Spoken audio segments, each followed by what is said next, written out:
টাঙ্গুয়ার হাওর সুনামগঞ্জ জেলার প্রায় ১০০ বর্গ কিলোমিটার পর্যন্ত বিস্তৃত দেশের দ্বিতীয় বৃহত্তম মিঠাপানির জলাভূমি।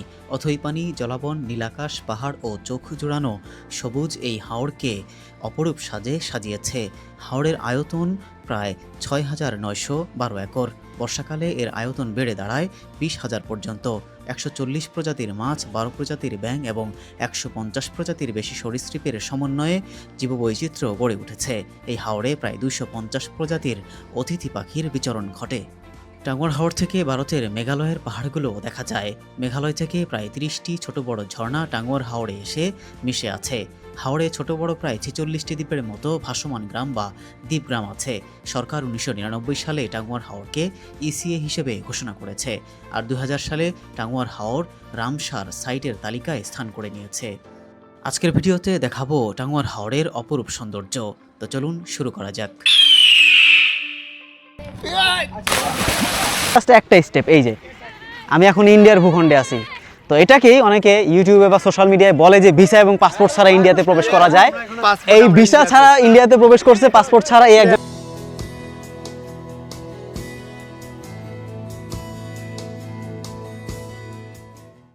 যান্ত্রিকতার শহর ছেড়ে কিছুটা কোলাহলমুক্ত পরিবেশে সময় কাটানোর উদ্দেশ্যে আমাদের আজকের যাত্রা শুরু হয়েছে ঢাকার সায়দাবাদ বাসস্ট্যান্ড থেকে। রাত 11:30টায় বাস ছেড়ে প্রায় 4.5 ঘন্টার জার্নি শেষে আমরা নেমে গেলাম সকাল 6:30টায় কলমাকান্দা। এখান থেকেই বোট রিজার্ভ করে আমাদের টাঙ্গুয়ার হাওরের যাত্রা শুরু করতে হবে।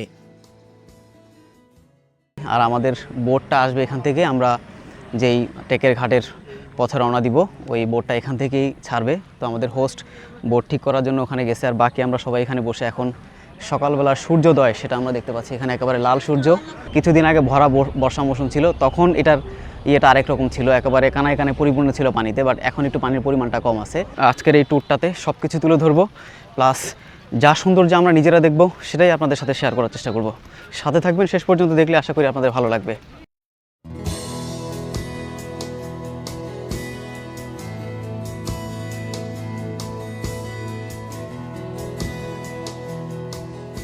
একটা নির্দিষ্ট টাইম দেওয়া থাকবে, ধরেন আপনার 5টা থেকে 5:30 পর্যন্ত। ওই টাইমের মধ্যে সবাই ঘোরাঘুরি শেষ করে আমরা আবার বোটে চলে আসব।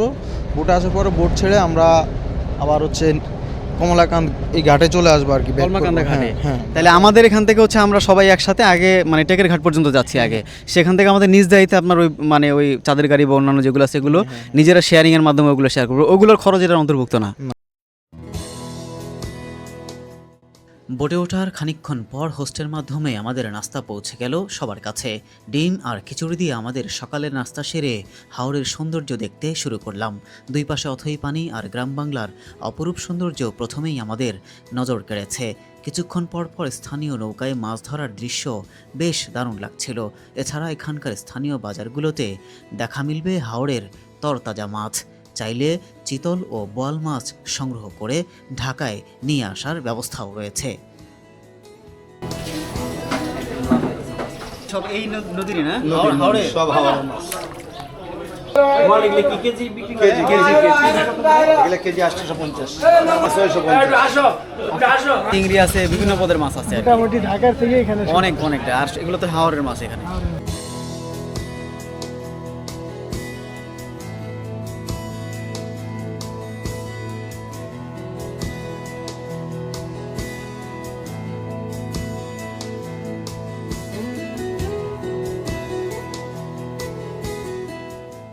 হাওড়া এলাকার মানুষের আর্থসামাজিক অবস্থার পরিবর্তন, সম্পদ সংরক্ষণ ও টেকসই ব্যবস্থাপনা নিশ্চিত করার লক্ষ্যে বাংলাদেশ ও সুইজারল্যান্ড সরকারের মধ্যে ২০০১ সালের ১২ই ফেব্রুয়ারি একটি সমঝোতা স্মারক স্বাক্ষরিত হয়।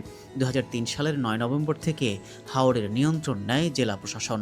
Swiss agency for development and cooperation SDC এবং ICUN ২০০৬ সালের ডিসেম্বর থেকে টাঙ্গুয়ার হাওর সমাজ ভিত্তিক টেকসই ব্যবস্থাপনা প্রকল্প পরিচালনা করে আসছে। শীত মৌসুমে পানি শুকিয়ে কমে গেলে এখানকার প্রায় ২৪টি বিলের পার জেগে উঠলে শুধু কান্দার ভিতরের অংশেই আদি বিল থাকে, আর শুকিয়ে যাওয়া অংশে স্থানীয় কৃষকেরা রবি শস্য ও বোরো ধানের আবাদ করে থাকেন।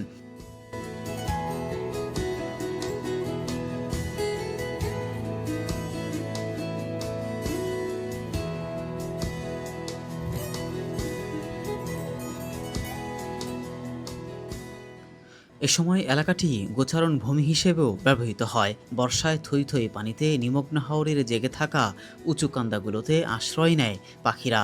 রোদ পোহায় জিরিয়ে নেয় এই প্রাণীগুলো। কান্দাগুলো এখন আর দেখা যায় না বলে স্থানীয় এনজিও ও সরকারি ব্যবস্থাপনায় সেখানে পুঁতে দেয়া হয়েছে বাঁশ বা কাঠের ছোট ছোট বিশ্রামদণ্ড, যেখানে কৃষকরা মাঝে মাঝেই বিশ্রাম নিতে পারেন।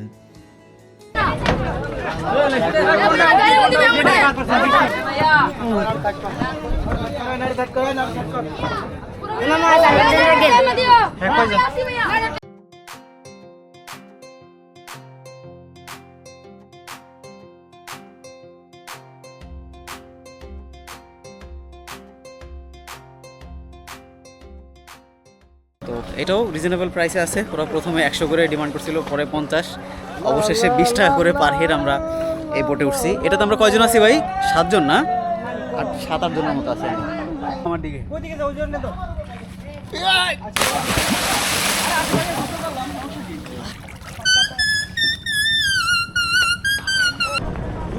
ওইদিকে যান কেন? এদিকে আসেন।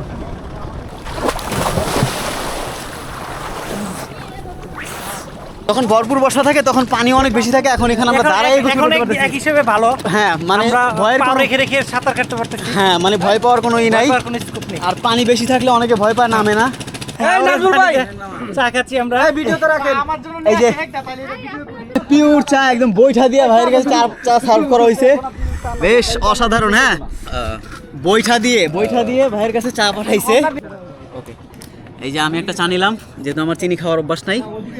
তো এই যে আলহামদুলিল্লাহ বেশ সুন্দর রং চা। গোসল করতে করতে রং চা কিন্তু বেশ দারুণ এনজয়েবল একটা মোমেন্ট। গোসলে আসি আমরা, এখান থেকে গোসল করে আধা ঘন্টা এখানে আমরা সময় পেয়েছি, আধা ঘন্টা আমরা গোসল করে আবার আমরা রিপোর্টিংয়ে চলে যাবো আর কি। টাঙ্গুয়ার হাওর বর্তমানে পর্যটকদের জন্য জনপ্রিয় একটি গন্তব্যস্থলে পরিণত হয়েছে। বর্ষা মৌসুমে প্রতিদিন শত শত পর্যটক এখানে শতাধিক নৌকা নিয়ে ভেসে বেড়ান। নৌকা নিয়ে হাওরে রাত যাপন করেন অনেকেই। একদিকে যেমন পর্যটনের অপার সম্ভাবনা তৈরি হয়েছে, অন্যদিকে জীববৈচিত্র্যের জন্য হুমকি হিসেবেও দেখছেন অনেকে। এরকম দেশি ও বিদেশি পাখি দেখতে শীত মৌসুমে টাঙ্গুয়ার হাওরে ভ্রমণ করতে যান ভ্রমণপ্রিয়রা। আমাদের খাওয়া দাওয়া হবে এখন এখানে। খাওয়া দাওয়া শেষ করে তারপরে আমরা এখান থেকে আবার এই ইয়াতে যাবো আর কি। হাতে সময় যেহেতু কম, তাই দুপুরের খাওয়া দাওয়া শেষ করে দ্রুতই গাড়ি রিজার্ভ করে আমাদেরকে বাকি সময়টুকু ঘোরার কাজে ব্যয় করতে হবে। আমাদের খাওয়া দাওয়া শেষ করার পর মানুষের চাইতে বাইকের সংখ্যা দেখে খানিকটা অবাক হয়েছি। তাই দাম হাঁকাহাঁকি করে একটি বাইকে দুজন শেয়ার করে রওনা দিলাম বারিক্কা টিলার উদ্দেশ্যে।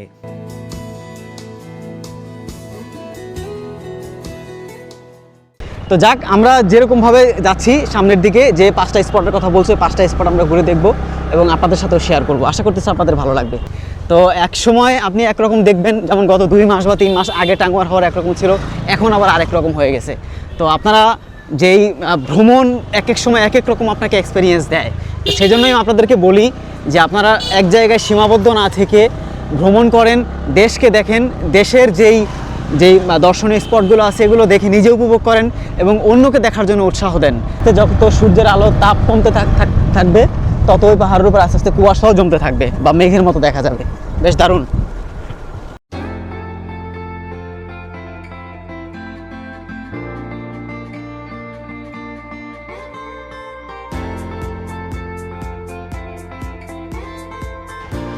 এই যে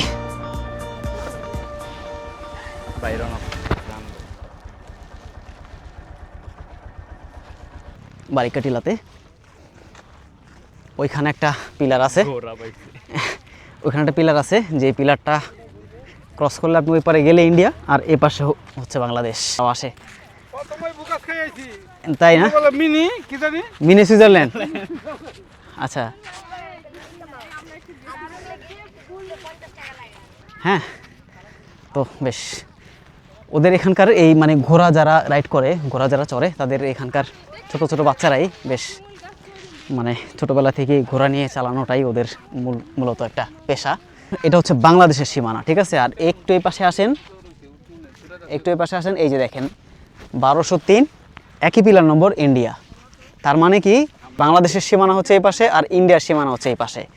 এখানে আসলে আপনারাও ভিসা ছাড়া, পাসপোর্ট ছাড়া ইন্ডিয়ায় প্রবেশ করতে পারবেন, জাস্ট একটা স্টেপ। এই যে আমি এখন ইন্ডিয়ার ভূখণ্ডে আছি, ঠিক আছে, আর আবার আমার দেশে ফিরে আসলাম, এই যে বাংলাদেশে। বেশ দারুণ, হ্যাঁ। তো এটাকেই অনেকে ইউটিউবে বা সোশ্যাল মিডিয়ায় বলে যে ভিসা এবং পাসপোর্ট ছাড়া ইন্ডিয়াতে প্রবেশ করা যায়। সেই গোপন রহস্য হলো এটা। এই ভিসা ছাড়া ইন্ডিয়াতে প্রবেশ করছে, পাসপোর্ট ছাড়া এই একজন পাওয়া গেছে, প্রবেশ করছে ভিসা এবং পাসপোর্ট ছাড়া। কেমন লাগতেছে আপনার এই টাঙ্গুয়ার হওয়ার আজকের ভ্রমণ? অনেক ভালো লাগছে। অনেক ভালো। ভাইরাও আসছে আমাদের সাথে একই বোটে, আমরা ওই বোটে আমরা ঘুরে একসাথে ঘুরতেছি আর কি। আলহামদুলিল্লাহ খুব আন্তরিক আর কি। ওই পাশে না? কত করে নাও ভাড়া? 50 টাকা। কি ঘন্টা না মিনিট? মানে পুরাটা একটা চক্কর দিয়ে নিয়ে আসবা, চারও আছে পুরা।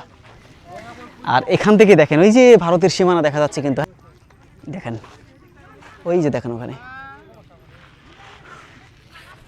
বেশ অসাধারণ।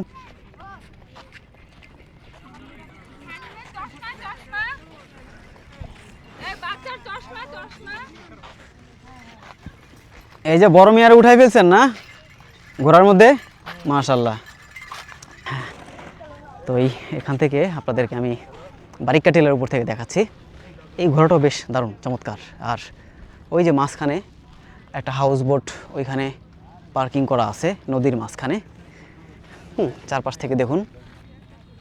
তো যেহেতু এখনও দুপুর 3টা ক্রস করে যায় নাই, তো এখনও রোদের তাপ বেশ ভালো আছে। দেখুন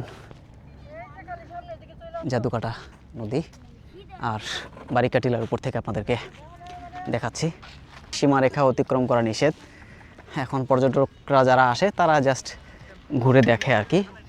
ওইখানে একটা দোকান আছে, এখানেও একটা আছে, ওই যে ডাব, জাম্বুরা, কলা, দেশীয় ফল আর কি। হ্যাঁ, এগুলো তো কোনো ঝামেলা নাই, এগুলো ওরা যেভাবে আনে ওইভাবে এখানে, মানে দেশীয় খাবার যেগুলো ফল, এটা পিওর এবং এটা স্বাদও ভালো আর কি। হ্যাঁ, এই কলাটা আমি খাইনি কখন, একটা কলা টেস্ট করে দেখতে চাই আমার। ঠিক আছে, ভালো থাকে না? ও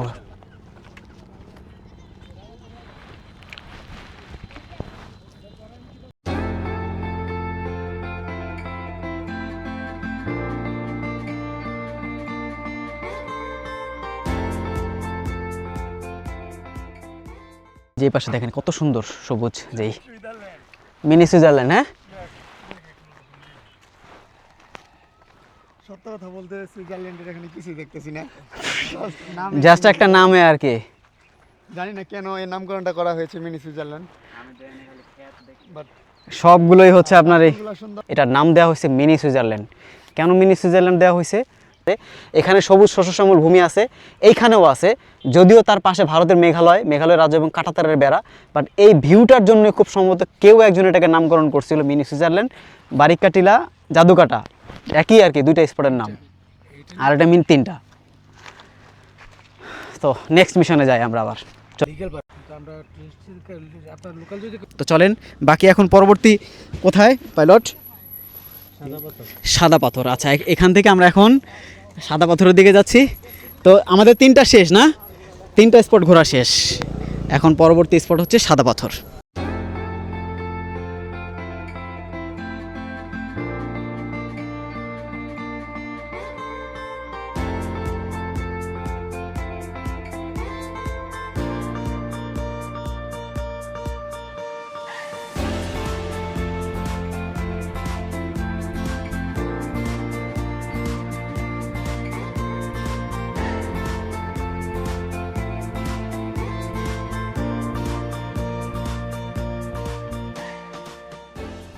ঝর্ণাটা আসলে ভারতের ভিতরে, তো ওইখান থেকে পানিটা আস্তে আস্তে দেখেন পানিগুলো নেমে যাচ্ছে এখান থেকে।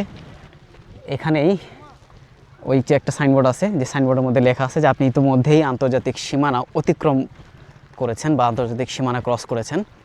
তো তারপরেও যেহেতু ভারতের কাঁটাতারের সীমানাটা আরও অনেকটা সামনে, আর এটা হচ্ছে নো ম্যানস ল্যান্ড বা এখানে কোনো মানুষের বসবাসের অনুমতি নাই। সো এই জায়গাটাতে এই পাথর তোলা বা এই ধরনের পাথর সংক্রান্ত কোনো কাজকর্ম করা হয়। আর এই জায়গাটাতে মানুষের চলাচলের তেমন ওইরকমভাবে অনুমতি না থাকলেও জাস্ট হচ্ছে যে মানুষ দর্শনার্থী যারা আসে তারা একটু ঘুরে দেখে, এতটুকুই। এর পাহাড়গুলো ওগুলো সব ভারতের মধ্যে।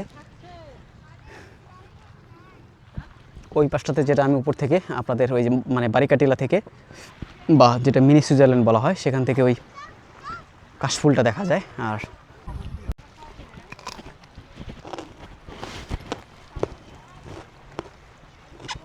এটা উপরের অর্ধেক পাকা, আবার নিচের অংশটা কাঁচা, একটু কচকচে টাইপের। টেস্ট ভালো টেস্ট।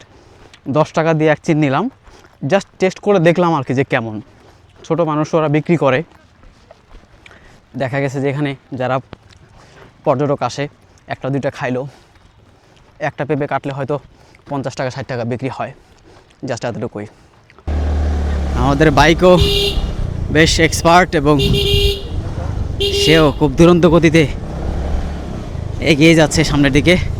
আর সময় মানে সংক্ষিপ্ত হয়ে গেলে এখানে আপনার বাকি সময়গুলো একটু কুইক দেখতে হবে, এরকম বিষয় আর কি। এই যে এখান থেকে এই বোটগুলো রিজার্ভ করে যাচ্ছে। তো এখান থেকে এই বোটগুলো রিজার্ভ করে এই লেকটা ঘুরে দেখার বেশ দারুণ একটা সুযোগ আছে। তো এই বোটের ভাড়া কত করে? হ্যাঁ, জনপ্রতি 50। এটা কি টিকিট সিস্টেম নাকি এমনি উঠলেই? দামাদামি বলতে আমরা তো দুজন কত রাখবো? দুজনের মানে পঞ্চম স্পট যেটা নীলাদ্রি লেক, এই নীলাদ্রি লেকের এখানেই আসি। আর এখন তো দেখা যায় অনেকটা মানে সবুজ এবং পাহাড়গুলো একটু হালকা ছোট, কখনো বড়, একটু উঁচু নিচু, এরকম বেশ দারুণ দেখা যায়। আর এই পাশে যে ভারতে অবস্থিত যে পাহাড়, সেই পাহাড়গুলো দেখা যাচ্ছে, যেটা আমরা টেকের ঘাট নামছি আর কি। আমরা আবার ওখানেই ফেরত যাবো কিছুক্ষণ পরে। এখানে হচ্ছে যেই হাউস বোটগুলো সব এখানে থাকে।